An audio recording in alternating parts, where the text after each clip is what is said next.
Hello everyone, Dan here from the Next Issue Podcast. On today's video, I'll be doing a review for The Hunger Games, The Ballad of Songbirds and Snakes.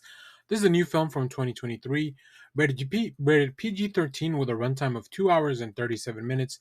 As of the recording of this video, we have a Rotten Tomato score of 62% from the critics, 91% audience score, and a Letterboxd average rating of 3.8.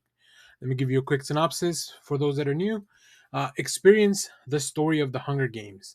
64 years before Katniss Everdeen volunteered as tribute, and decades before Coriolanus Snow became the tyrannical president of Panem. The Hunger Games, The Ballad of Songbirds and Snakes, follows a young Coriolanus, Tom Blythe, who is the last hope for his falling lineage, the once proud Snow family that has fallen from grace in a post-war capital. With his livelihood threatened, Snow is reluctantly assigned to mentor Lucy Gray Baird, played by Rachel Ziegler, a tribute from the impoverished District 12. But after Lucy Gray's charm captivates the audience of Panem, Snow sees an opportunity to shift their fates.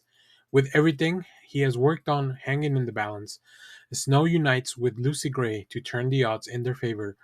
Battling his instincts, both good and evil, Snow sets out on a race against time to survive and reveal if he will ultimately become a songbird or a snake. This film is directed by Francis Lawrence, who also directed Hunger Games 2 through 4, and it is written by Michael Leslie and Michael Arndt, based on the novels by Susan Collins. Let's go over some of the cast and crew before we get into this review. So we have Tom Blythe as Coriolanus Snow. I will get that name correct one of these days. Then we also have Rachel Ziegler as Lucy Gray Bird, Peter Dinklage as Casca Highbottom, Jason Schwartzman as Lucretius Lucky Flickerman, Hunter Schafer as Tigress Snow, Josh Andrews Rivera as Sejanus Plinth, and Viola Davis as Dr. Volumnia Gall. So when I went into this film, I knew that it was a prequel of the Hunger Games, a franchise that I remember being pretty on board with at the time.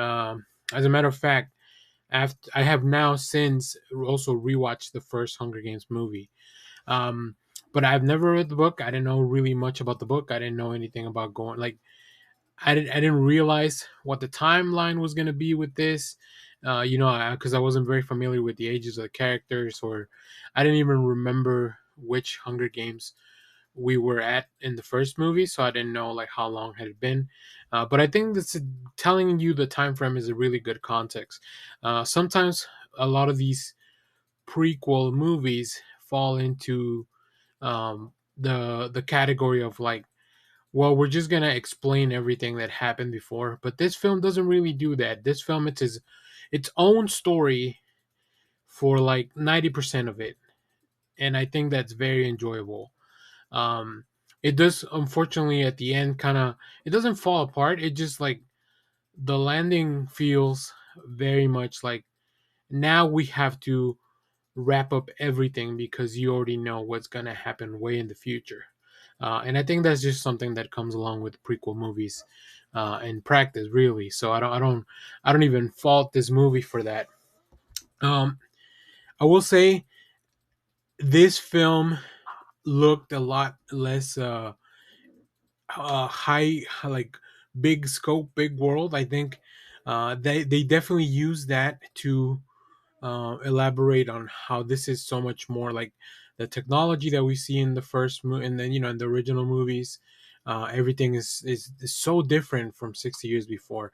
So I think they did a really good job making you feel like this is a similar world, but definitely in the past.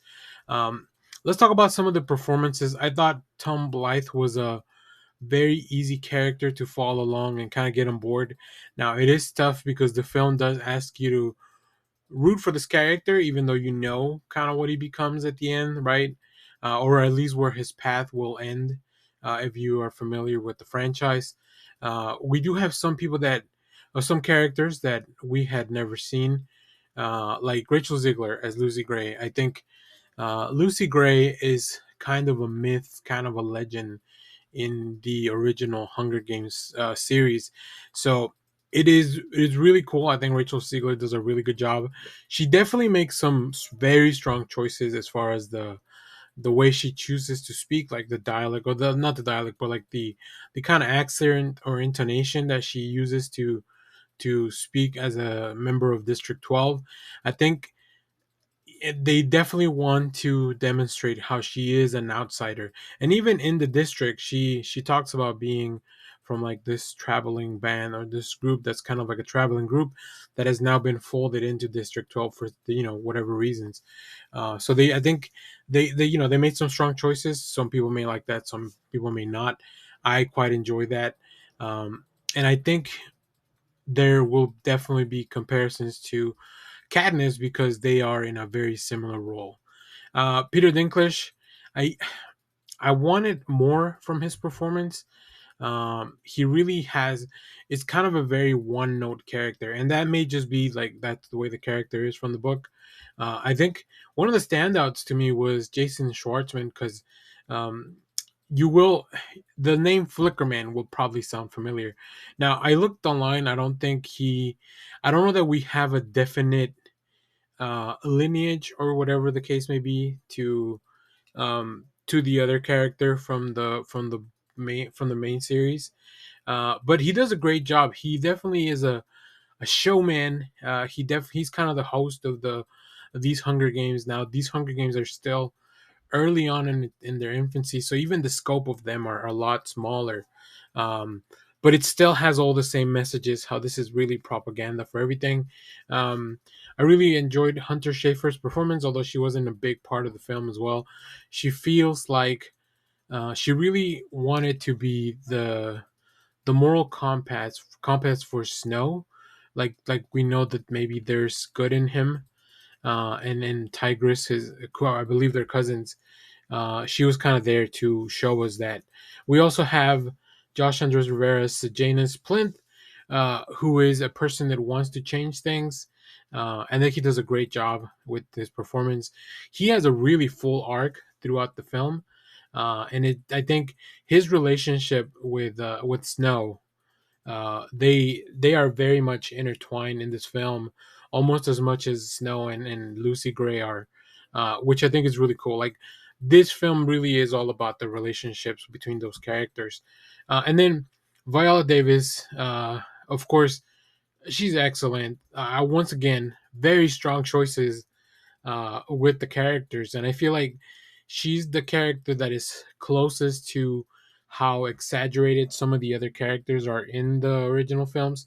So I think she really managed to capture a proto version of what we expect somebody from the capital to act like and be like, and then also somebody that would be an influence to Snow, right? I think Snow has a few people that influence him here as he's a student.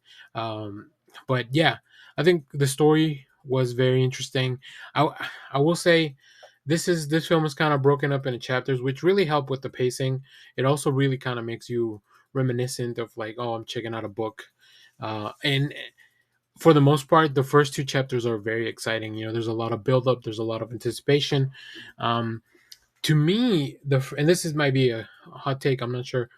The last chapter felt like it could have almost as if they could have broken this movie into two different movies because it is pretty long. Like it's 2 hours and 37 minutes. So this is a pretty long movie. Whereas maybe we could have gotten two smaller movies of 90 minutes and still covered a lot of the same material. Also, giving your audience a chance to first of all leave with a bit of a cliffhanger. And I hate when studios actually break up movies for the sake of it, but I feel like in this case maybe it would have been helpful. So I don't know, let me know how you feel about that in the comments. But yeah, overall, this movie was shot very well. There's some, once again, very the violence in the film is a little bit more out there and like front of your face than I would have expected for a PG-13 film. Um, there's there's two films coming out this weekend. The Eli Roth's Thanksgiving and the Hunger Games, and I didn't expect to see as much violence in almost both of them. Like there was some stuff that I was like, oh my goodness, is Eli Roth directing this film as well? So yeah, there's some sequences that definitely go pretty hard for the audience. Nothing too gruesome because, like I said, it is rated PG-13. So they were, but a lot of it is just the implied violence, the implied imagery that kind of goes into your head. Yeah, I feel like they managed to recapture a lot of the magic from the first set of films. And yeah, I would be, if they kept going with more of these films. I know there's not another book out there, but if they kept going and they were up to the same quality as this, even if they faltered a little bit in a few places, even if they're not perfect, I think I understand why the audience is so high on this film. Obviously, another thing that really helped was that I was in a theater with people that seemed to be very strong fans. Like they were singing along. I didn't even talk about the music yet. Like there's of course a lot of music that's just very reminiscent of the original films, but also just kind of something new a little bit, different versions of songs that you might have heard in the past before. Um, so yeah, there's just so much cool stuff. Like they recapture the magic of like these settings, whether it's you're in the capital, whether you're in the district, whether you're at the arena, but the arena looks completely different than what you would see 64 years later. It also leaves a lot to your imagination as to how the world has evolved and changed in the 64 years that we didn't see in between the films. So I had a good time. I think this was a hoot. So yeah, I'm pretty sure I feel like I've touched on everything that I wanted to talk about.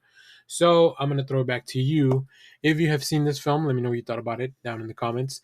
I am rewatching the original Hunger Games as of the recording of this. I just finished actually earlier today watching the first Hunger Game movie, so I'll probably do some videos on those as well, just to kind of talk about and review them and get them logged in on my letterbox. So if you're a fan of the franchise, let me know if there's any news for any more of these films, books, whatever the case may be. Thanks for watching, everyone. Remember to share, like, subscribe, hit the bell so you know when we go live. That is most Saturdays, 10 a.m. Central Standard Time. Stay tuned. We have more comic reviews, trailer reactions, TV recaps, all that fun stuff here in the channel. Thanks for watching, everyone. Bye bye.